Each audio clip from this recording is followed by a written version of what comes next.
Boa noite, pessoal.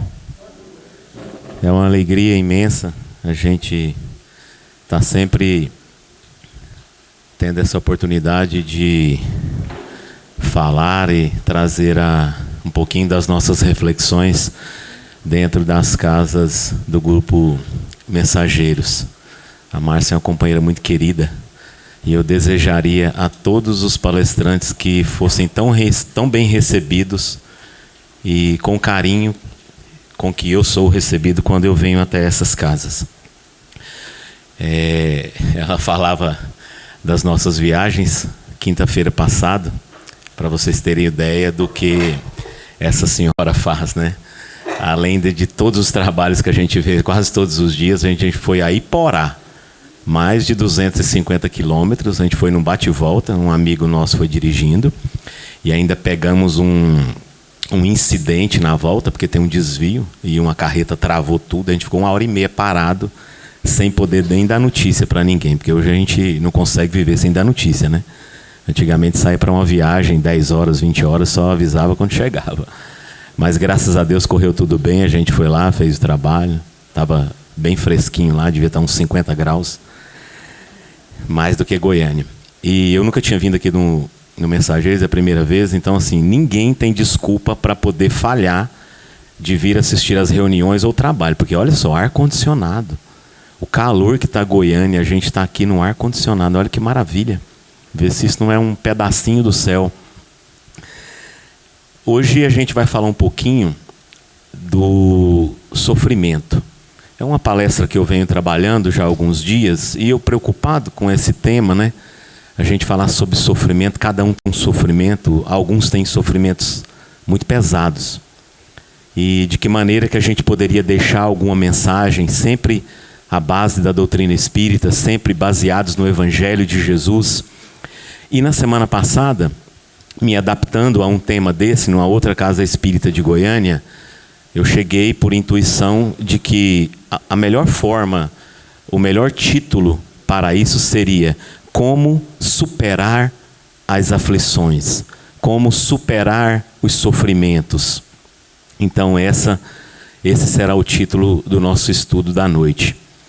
Allan Kardec, no Evangelho segundo o Espiritismo, que é a terceira obra da codificação, primeiro Allan Kardec lança o Livro dos Espíritos, depois o Livro dos Médiuns e depois o Evangelho segundo o Espiritismo, que é o mesmo Evangelho nosso da Bíblia, só que comentado à base da doutrina espírita. Allan Kardec, com certeza, muito preocupado com esse tema, ele nos apresenta os sofrimentos no capítulo 5 do Evangelho segundo o Espiritismo. Bem-aventurado os aflitos. Só que antes, 2 capítulos antes, no terceiro capítulo, há muitas moradas na casa do meu pai, A com H, existem muitas moradas na casa de meu pai. Allan Kardec nos fala do tipo de planeta em que vivemos. Isso é muito importante, porque às vezes a gente vive assim, muito solto em relação à espiritualidade, e é muito importante a gente saber que tipo de planeta a gente vive. Allan Kardec nos fala que a Terra é um planeta de expiações e provas. E aí ele nos dá um exemplo que praticamente é o resumo desse item. Allan Kardec fala que a Terra é um presídio. Allan Kardec fala que a Terra é um subúrbio. Allan Kardec fala que a Terra é uma escola, um lugar malsão. E mais, ele encerra dizendo que é tudo isso ao mesmo tempo. Nesse mesmo capítulo, Allan Kardec diz que o que classifica o tipo de mundo, conforme a Terra é um mundo de expiações e provas, não é a Terra, somos nós, os espíritos que vivem na Terra. Nós é que damos ao planeta Terra esse tipo de classificação, de mundo de provas e expiações. O segundo pior tipo de mundo, olha só. Então, é meio que comum mesmo a gente ter bastante sofrimento se a gente está no segundo pior tipo de mundo. Abaixo de nós só existem os mundos primitivos, destinados às primeiras reencarnações, às primeiras encarnações. Então, quando a gente conhece o tipo de mundo, sabemos que tipo de espírito que somos nós, Allan Kardec nos apresenta a reencarnação no capítulo 4. Que é aquela conversa de Jesus com Nicodemos, né? Que é preciso nascer de novo. E depois Allan Kardec então fala das aflições. Ele inicia com um item chamado justiça das aflições. Mas antes eu vou fazer um paralelo com uma passagem do Evangelho de João, capítulo 16, versículo 33, onde Jesus, há 2000 anos atrás, também deixava uma mensagem. Tenho-vos dito isto, para que em mim tenhas paz. No mundo tereis aflições, mas tende bom ânimo, eu venci o mundo. Olha só o que Jesus está nos dizendo, há 2000 anos atrás. Tende bom ânimo, eu venci o mundo. No mundo tereis aflições. Será que Jesus estava jogando uma praga na gente? Vocês vão ter aflições, vocês vão ter problemas, sofrimentos. Claro que não, né? Jesus já estava conhecendo o seu rebanho, as crianças espirituais que somos. Jesus já sabia que iríamos passar por problemas, por desafios, né? Por percalços, mas tende bom ânimo, eu venci o mundo. E o mundo que Jesus venceu, qual é? O mundo da inveja, o mundo, né, esse mundo material que a gente corre, né, todos os dias, né, para vencê-lo, né? E Jesus venceu esse mundo, né? E nos deixou uma dica: tende bom ânimo. No Livro dos Espíritos, na questão 257, que não é uma questão de perguntas e respostas, é um resumo sobre a vida espiritual, Allan Kardec também deixa uma mensagem sensacional, para a gente ir aí somando essas mensagens, para a gente poder falar dos nossos problemas, dos nossos sofrimentos. Allan Kardec fala assim: quantos males, quantas enfermidades não deve o homem aos seus excessos, à sua ambição, numa palavra, as suas paixões, aquilo que a gente quer a qualquer preço, passamos por cima de quem for para conseguir. O homem que vivesse sempre com sobriedade, que não abusasse de nada, que fosse sempre simples nos gostos e modesto nos desejos, se pouparia de muitas tribulações. Vou repetir. O homem que vivesse sempre com sobriedade, que não abusasse de nada, que fosse sempre simples nos gostos e modesto nos desejos, se pouparia de muitas tribulações, de muitos problemas. Eu me lembro de uma história, é um livro bem conhecido do movimento espírita, se chama Há 2000 Anos, que é a história do espírito Emmanuel, reencarnado como Publius Lentulus. Se deu na época de Jesus. Nesse livro existem, logo no início dele, existem duas histórias que são a base do início desse capítulo, Bem-aventurados os aflitos. Causas atuais das aflições.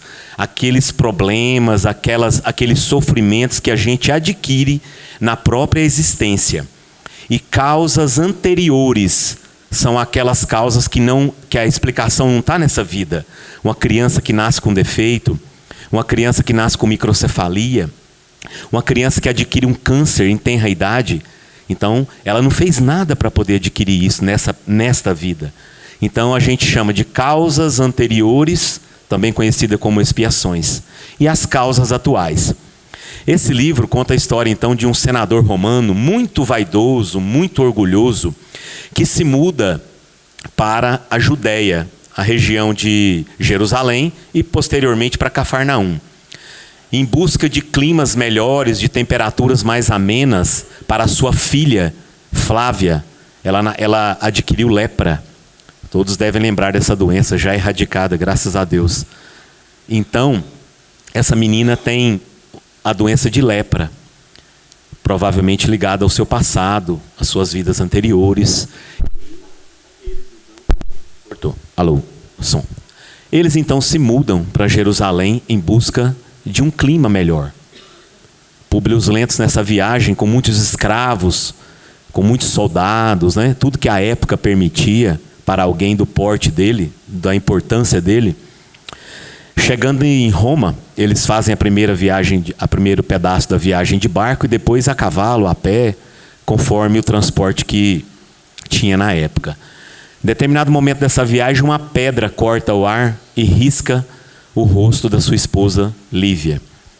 Então os soldados começam a buscar desesperadamente por alguém, encontram um jovem de 18 anos que se chamava Saul. Saul então é pego pelos soldados e é imediatamente já chicoteado, espancado, quase até a morte. Ao ponto da própria Lívia, que teve o rosto riscado, pedir para parar com aquela cena horrorosa. Os soldados então perguntam para Públio Lentulus: o que faremos com esse jovem? E Públio Lentulus, lembrando de um recado do seu outro amigo senador, Flamínios, para poder usar da autoridade sempre que for possível, manda banir aquele jovem para as galeras, uma espécie de prisão perpétua. Todos ficam assim olhando, né? Achando que tinha sido muito para tão pouco. Mas uma ordem de um senador tinha que ser obedecida. Esse jovem então é banido. Ele chega em Jerusalém, se instala na casa de um tio e 3 dias depois, já trabalhando na Torre Antônia, ele é procurado por um pai em desespero. E esse pai diz para ele: senador, estou aqui dentro da minha pequenez de um simples proprietário de terra, e há 3 dias atrás você prendeu meu filho, e eu gostaria muito de saber o que aconteceu, porque é um jovem muito bom, trabalhador, e não estamos sem entender o que aconteceu. E ele então diz: como é que você ousa questionar a autoridade de um senador romano? Ele: não estou questionando a sua autoridade, eu sou um pai, você também é pai. Olhe pelo meu lado, eu te prometo ficar a partir de hoje ao lado dele. Não sei o que ele fez de tão grave, mas eu prometo, a partir de hoje, ficar ao lado dele para poder ser um melhor pai. Ele então, com a sua soberba, com seu orgulho, uma ordem de um senador não volta atrás. E esse homem então, depois de tentar de todas as maneiras simpáticas de resolver as coisas e não conseguir, ele então diz para Públio Lentulus: a partir de hoje você tem um inimigo implacável até o fim da sua vida. Perseguirei você, sua família, tudo que for ligado até você. E sai daquela sala plantando uma semente de ódio. E o que acontece então com Públio Lentulus? Esse senhor busca plantar em sua casa uma escrava que futuramente, macumunada com ele, porque devia dinheiro para ele, sequestra o seu filho recém-nascido, Marcos, e ele nunca mais vai ver o seu filho. Nunca mais. Olha que situação causada pelo orgulho, pela vaidade, por não parar e não pensar. Já havia chicoteado aquele jovem, por que não deixou ele ir embora? Ou então, depois de o haver banido, o pai o procurando, por que ele não se coloca um pouquinho à altura daquele pai? Quantos sofrimentos ou quantos problemas a gente consegue, a gente arruma por querer ser a última palavra. Por eu não calo para essa pessoa. Você não sabe com quem que você está falando. Quantos problemas a gente arruma com o nosso orgulho. Seguindo então com esse estudo, a gente agora, depois de citar esses exemplos, vamos até o Evangelho segundo o Espiritismo, no capítulo 5, que é a base desse estudo, né? E ali Kardec fala dessas aflições. Primeiro ele inicia de maneira muito clara, como Kardec sempre foi, muito didática, e ele nos apresenta a justiça das aflições. Antes de falar das suas causas, ele diz que toda aflição é justa. Porque se Deus é justo, se Deus é soberanamente justo e bom, tudo que vem de Deus tem que ser justo. Isso é quase que óbvio. Então, Kardec, lembrando de tudo isso, da justiça, das aflições, ele inicia com as causas atuais das aflições. E ele diz assim: as vicissitudes, os sofrimentos da vida, são de duas espécies, ou, se quisermos, tem duas fontes bem diferentes, que importa distinguir. Uma tem sua causa na vida presente e outra fora dessa vida. Remontando-se à origem dos males terrestres, reconhecer-se-á que muitos são consequência natural do caráter e da conduta dos que o suportam. O que Allan Kardec está dizendo? Que muitos dos nossos problemas, dos nossos sofrimentos, tem a ver com o nosso caráter e com a nossa conduta. No quarto livro da codificação, um livro muito pouco conhecido também pelos espíritas, que se chama O Céu e o Inferno, ou A Justiça Divina segundo o Espiritismo. Nesse livro, na segunda metade dele, se chama segunda parte, tem um capítulo chamado Código Penal da Vida Futura.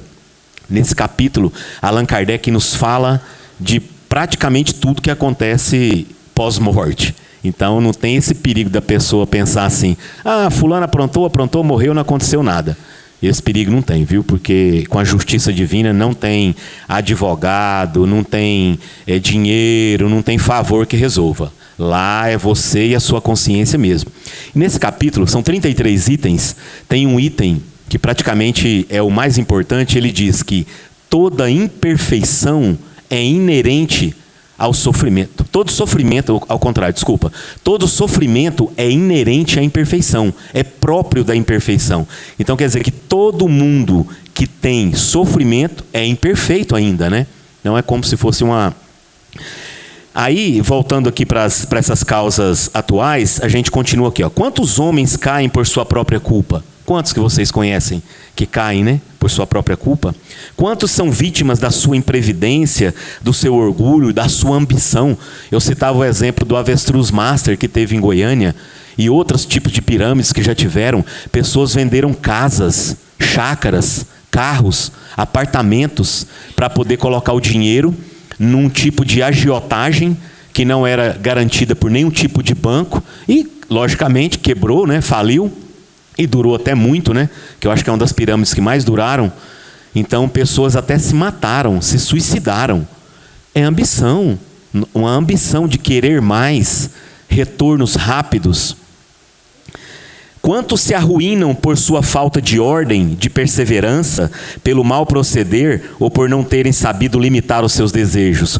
Falta de ordem. A gente tem que entrar no trabalho às 7 horas, acorda 10 para 7. Aí tem que tomar banho, tomar café, não sabe onde colocou a chave do carro, porque a gente não é organizado, porque se sempre tiver um lugar só para colocar a chave do carro, você sempre vai achar a chave do carro.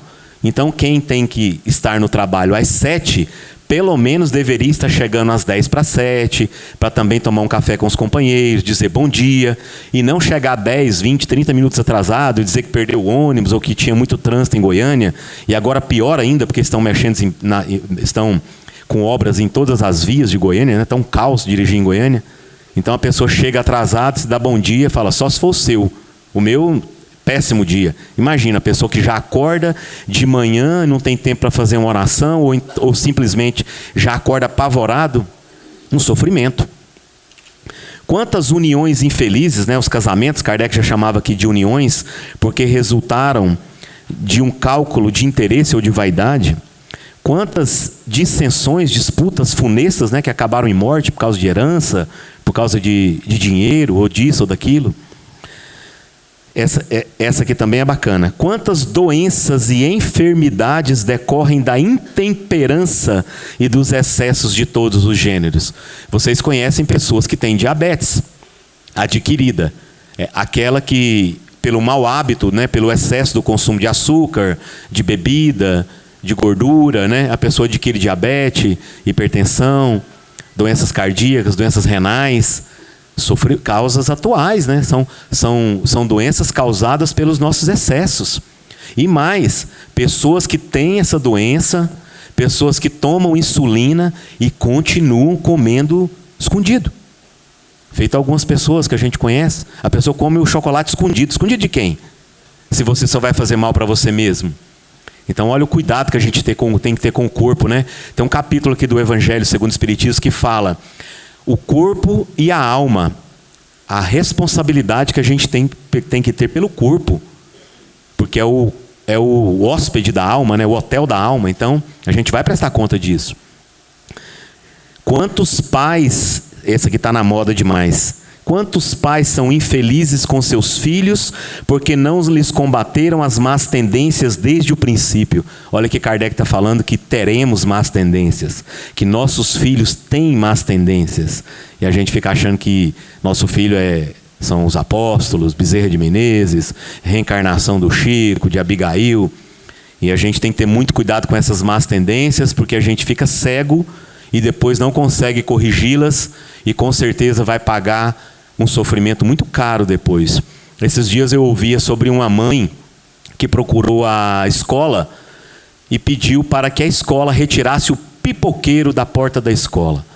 Aí a escola não entendeu, achou que tinha algum problema com a pipoca. Ela, não, é porque minha filha pede pipoca todos os dias. Olha só, o que vai acontecer se Deus não tiver dó aí, os espíritos, com essa criança, com essa mãe criando ela, retirando os problemas, retirando as dificuldades. A gente tem que deixar certas dificuldades aconteçam, né? E nós, como pais, né, lá na escola do meu filho tem o dia do picolé. A maioria dos pais elegeu a sexta-feira. Então, toda sexta-feira, a criança já sabe que tem um picolé. Eles não sabem que é sexta-feira, mas eles sabem que é o dia do picolé. Não sei como que eles fazem essa conta. Que criança de 2, 3 anos já sabe que é o dia do picolé.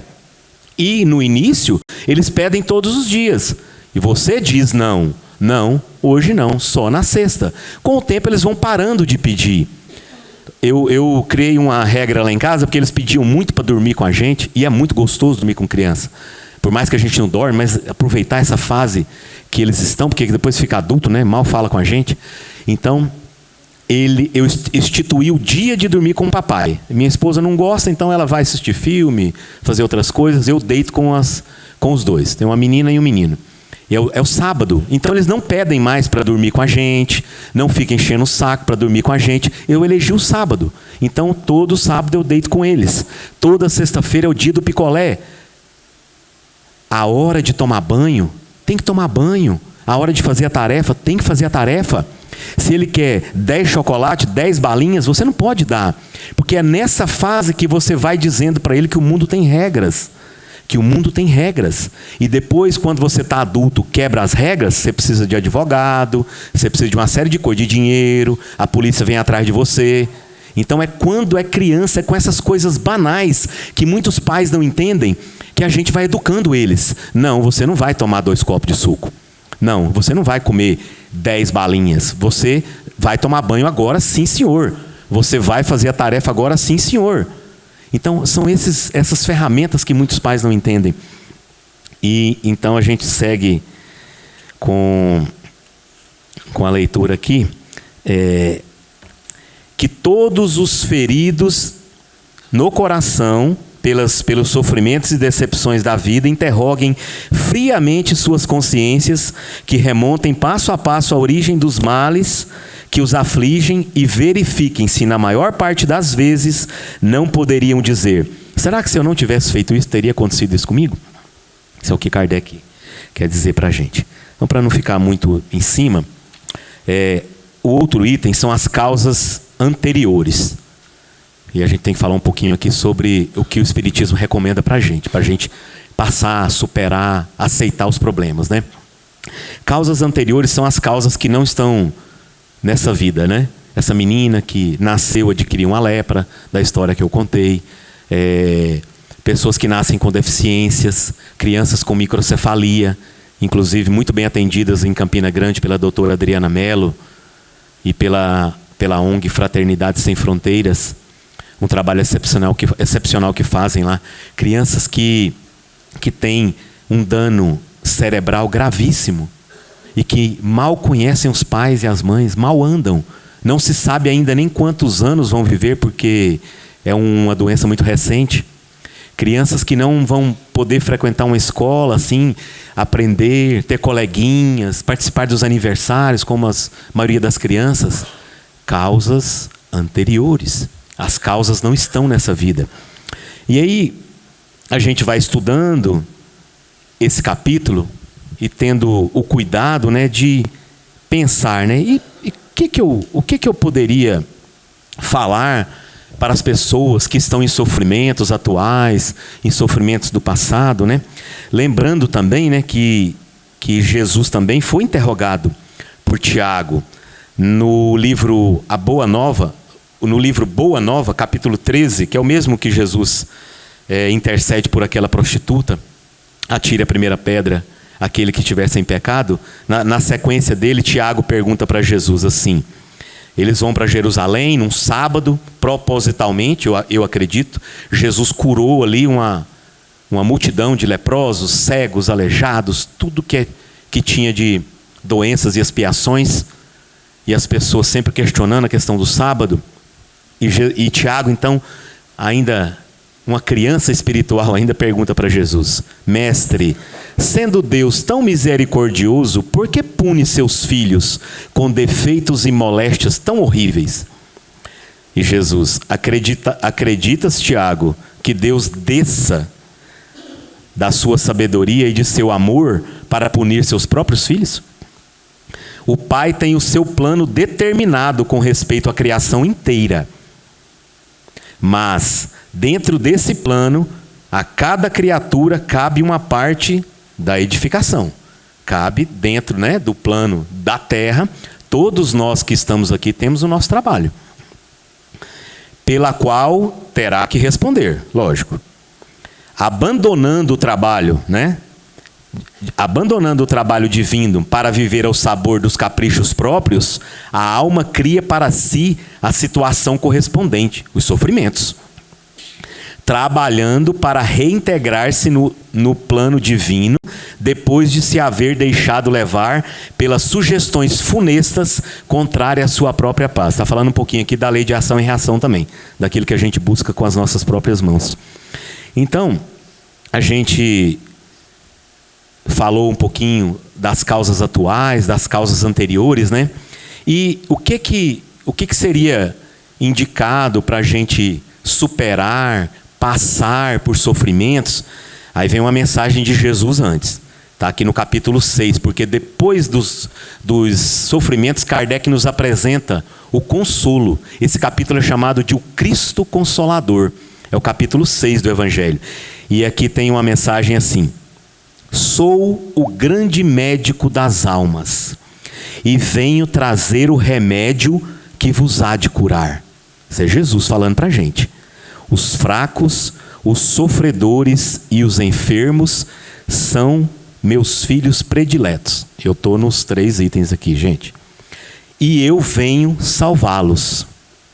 Vinde, pois, a mim, todos vós que sofreis e estáis sobrecarregados, e sereis aliviados e consolados. Olha que Jesus não está falando que vai fazer uma mágica, tirar o sofrimento da gente, né? Ah, não, hoje eu achei que eu ia aprender um truque para tirar o sofrimento. Veja que Jesus está dizendo que vai aliviar, consolar, dividir com a gente, desde que a gente o aceite.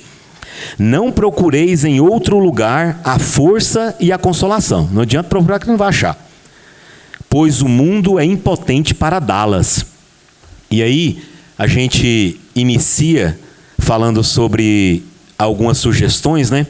A medicina do mundo é uma coisa bacana a gente procurar quando a gente tem alguns problemas, mesmo que adquiridos nessa vida, sim, claro. Procurar os médicos, os tratamentos, a alopatia, a homeopatia, né?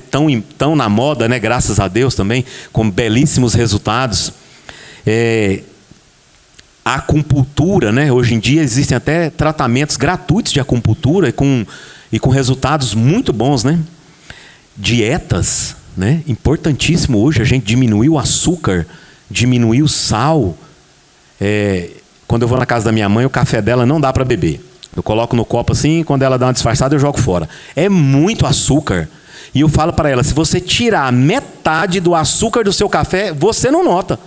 Já tirou a metade, olha só. Aí você vai, eu não tomo café com açúcar. E eu fiz esse exercício, e não é difícil. Eu até deixo aqui a dica, você em um mês consegue tomar café sem açúcar, suco sem açúcar, qualquer coisa. Você vai deixando de metade. Você põe amanhã metade do que você usou hoje. Aí passa uma semana, você está acostumado com aquela metade, está adorando. Na outra semana você tira a metade da metade. Vai até chegar até um ponto que a metade é o zero. Não existe na matemática essa conta, mas vai praticamente se anular. E você vai tomar o café feliz da vida sem açúcar. O suco a mesma coisa. Então, olha só a importância das dietas, né? Exercícios físicos, né? Tão indicados, né? Caminhadas, né? Quem consegue fazer uma corrida, ou os próprios exercícios de academia. Terapias, né? A importância do psicólogo, do psicoterapeuta, do psiquiatra, também dos remédios, né? E isso são as soluções, digamos, materiais. Mas a mais importante de todas elas é a solução espiritual. Essa sim é importante. O que a gente acabou de ver aqui no capítulo 6 do Evangelho segundo o Espiritismo. O Cristo Consolador. Olha, o próprio nome está dizendo, consolo a gente vai achar em Jesus. Em outros a gente não encontra. A gente é porque é teimoso. A gente quer viver sem guia, sem mapa. A gente tem que basear a nossa vida no Evangelho. Se a gente basear a nossa vida só nos capítulos principais do Evangelho, a gente já dá um up na encarnação bacana. Amai os vossos inimigos. Lembrando que Jesus não mandou a gente abraçar e beijar quem a gente não gosta. É a gente não responder da mesma forma. É a gente não retribuir o mal que foi feito para a gente. E no futuro a gente vai ter que gostar dessa pessoa também. Mas de imediato é até fluidicamente impossível. Está no Evangelho. Mas a gente tem que respeitar. A gente tem que orar por aquela pessoa. Amar ao próximo como a ti mesmo. Que está depois de amar a Deus sobre todas as coisas. Quando Jesus baseia a lei nesses 2 versículos. Então a gente vai vendo que se a gente seguisse o Evangelho, que a vossa mão esquerda não veja o que fez a vossa mão direita. Não sei se está nessa ordem, mas não interessa. A gente cobra tudo que faz. A pessoa foi, não sei na onde, não me chamou. Fez um jantar e não me chamou. Fez um churrasco e não me chamou. Foi em tal lugar, olha, fiz tudo para aquela pessoa. Não... Tem um capítulo chamado Ingratidão também no Evangelho segundo o Espiritismo. Kardec não esqueceu disso. Dizendo que aquela pessoa que não é agradecida, o favor que a gente fez, a caridade que a gente fez, soma mais. Olha que bacana. Então, a partir de hoje, a gente não se preocupe mais, nem ache bom se a pessoa agradecer. Vamos ficar quietinho, porque vai somar mais. Olha a importância disso. E a gente vai vendo a importância da fé, da prece. Quantos de nós não fazemos o culto do Evangelho no lar em casa? Não tiramos um dia na semana, meia hora numa semana, a gente não tira para fazer uma oração em casa, com as pessoas que a gente gosta, reunir todo mundo, estabelecer um horário e é naquele dia ter o momento da oração com os nossos filhos, com a nossa esposa, né? E isso vai trazendo, né, alento, vai deixando a gente mais reconhecido à vida, a Jesus. Os bons comportamentos, a mudança de hábito, a vinda na casa espírita, isso que vocês estão fazendo aqui hoje, são movimentos a favor da nossa evolução espiritual. São movimentos, ainda talvez pequenos, mas são movimentos. O trabalho na casa espírita do trabalhador espírita já é um movimento. Então, a gente vê que muita coisa depende da gente. Muito dos nossos problemas tem a solução em nós.